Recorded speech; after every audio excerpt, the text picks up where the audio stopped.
Avant notre ère, les Saliens habitaient la Basse-Provence. Ils avaient établi leur capitale dans ce lieu où nous nous trouvons aujourd'hui, appelé Entremont. C'était un point stratégique, du haut duquel ils rançonnaient les Marseillais qui commerçaient avec l'arrière-pays de leur grand port. Excédés, les Marseillais, qui n'étaient pas des militaires, appelèrent les Romains à l'aide, car ils étaient en bons termes avec eux. Les soldats romains, conduits par le proconsul Caius Sextius Calvinus, écrasèrent les Saliens, détruisirent Entremont et à proximité fondèrent en 124 avant Jésus-Christ la ville d'Aix, premier établissement romain en Gaule transalpine. Elle fut initialement appelée Aquae Sextiae, car le vainqueur avait choisi ce site pour sa richesse en sources froides et chaudes. Déjà, elle avait une vocation de ville d'eau.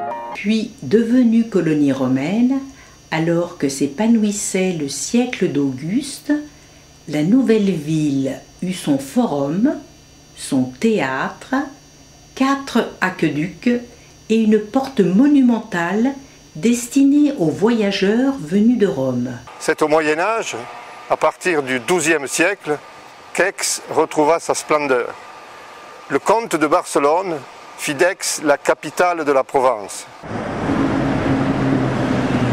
Nous arrivons en 1830, où 2 camarades de la faculté d'Aix, Thiers et Minier, jouèrent un rôle clé pour le futur culturel de la ville. Thiers et Minier sont 2 étudiants qui ont travaillé ensemble à Aix quand ils étaient jeunes, bien sûr.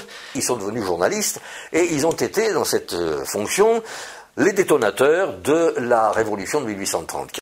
Thiers, qui est resté en politique, a toujours été proche du gouvernement, ce qui lui a permis de faciliter la ville d'Aix. Il a fait avoir à Aix la première école des arts et métiers dans le sud de la France.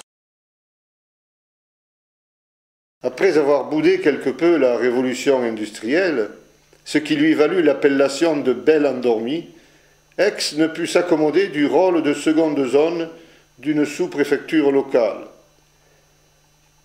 Habituée à tutoyer les sommets, elle eut la sagesse de ne plus écouter les sirènes du monde politique et s'investit pleinement dans le domaine artistique et culturel. Il faut dire qu'actuellement, Aix, dont la population s'élève à 135 000 habitants, accueille près de 40 000 étudiants, soit à peu près autant que sa grande voisine Marseille. Pour présenter ces activités culturelles ayant donné à Aix ses nouveaux titres de noblesse, je pense qu'il convient en introduction de souligner la contribution exceptionnelle de 2 savants aixois, Fabri de Peiresc au XVIIe siècle et de Saporta au XIXe siècle. Peiresc avait une énorme curiosité quand il était jeune homme, et cette curiosité a fait de lui un personnage extraordinaire. Et il a été celui qui a découvert la nébuleuse d'Orion et qui a fait les premières cartes sur la Lune. Nous commencerons par présenter la peinture, car elle contribua fortement à donner à Aix une notoriété internationale. Le peintre aixois qui a incontestablement ouvert une voie royale à Aix fut Paul Cézanne au XIXe siècle. On l'a appelé le père du cubisme. Il inspira les plus grands, notamment Picasso. Dans le domaine musical, Aix est probablement l'une des villes de France qui a très tôt développé les initiatives les plus fructueuses. Le conservatoire de musique d'Aix est l'un des plus anciens de France. Il fut créé il y a 150 ans et prit plus tard le nom de Darius Milhaud, compositeur aixois célèbre. Trop à l'étroit dans le bel hôtel de Caumont, il s'installera en 2013 dans le bâtiment ultramoderne, implanté à proximité du pavillon noir et du Grand Théâtre de Provence, en plein cœur de la ville. J'ajouterai qu'à Aix, la musique, c'est aussi de très nombreux concerts et le Festival international d'art lyrique en juillet, qui fait d'Aix pendant un mois la capitale mondiale de l'opéra. Toute la ville est mise à contribution, mais principalement le Grand Théâtre de Provence, le théâtre de l'Archevêché et le théâtre du jeu de paume. Si vous vous promenez dans le vieil Aix, vous serez séduit par l'élégance, l'équilibre et la richesse architecturale des façades de nombreux hôtels particuliers, témoins des temps de gloire de la ville. Mais souvent, on doit se contenter d'entrevoir leurs belles cours intérieures, donnant sur de magnifiques escaliers. Autre richesse architecturale de la ville, le beffroi, qui rappelle l'époque où Aix était entouré de remparts.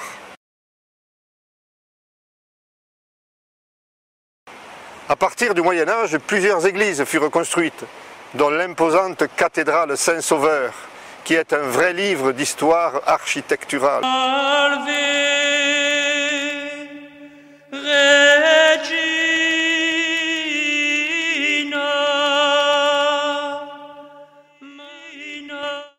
Caché derrière la cathédrale, un petit bijou, le cloître, qu'un guide bénévole nous fait visiter. Bienvenue à tous. Alors vous remarquez non seulement les arcs en plein cintre, mais toutes ces petites colonnes qui sont toujours 2 par 2, on dit des colonnes géminées. Sur les guides, on vous montre toujours ce pilier qui représente Saint-Pierre. Saint-Pierre, tout le monde le connaît. Quand on va frapper là-haut à notre mort, qui on aura en face de nous qui va ouvrir la porte avec sa clé? Ce sera Saint-Pierre. Je te fais rentrer ou pas? Est-ce qu'il y a une place pour moi au ciel? Voilà, ce très beau Saint-Pierre.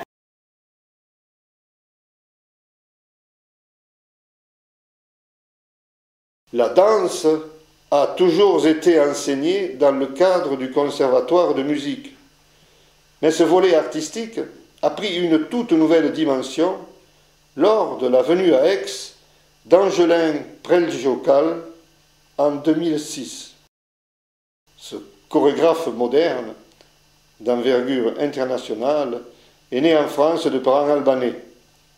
Il a contribué à la réflexion de l'architecte Rudy Ricciotti, concepteur du pavillon noir, couvert de lauriers lors de son inauguration. C'est dans ce bâtiment, devenu centre chorégraphique national, qu'il a installé sa compagnie, qui interprète ses œuvres et les diffuse aux 4 coins du monde. Sont également présents à Aix la sculpture avec Vasarely, dont certaines œuvres sont exposées en bordure de la voie publique. Vasarely est le père de l'art optique. La littérature et le théâtre ont trouvé une place de choix dans la Cité du Livre et dans le Grand Théâtre de Provence.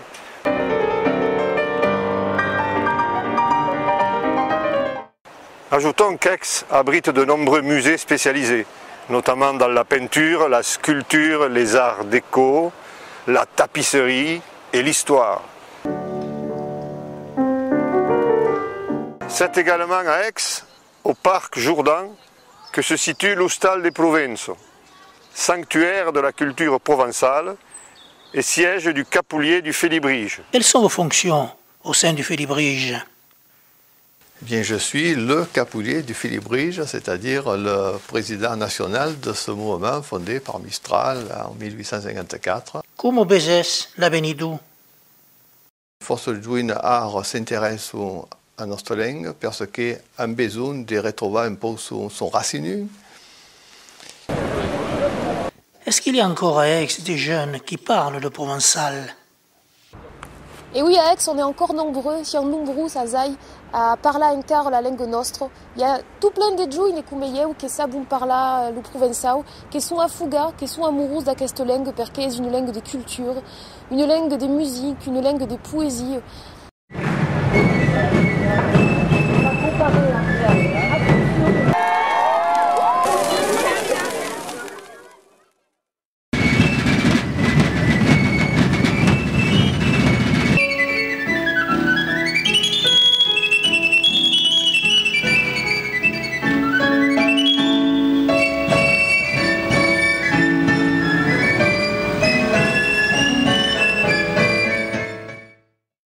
Toutes ces activités artistiques s'exercent dans le cadre verdoyant de la cité, aux nombreux parcs agrémenté par le gazouillis des jets d'eau.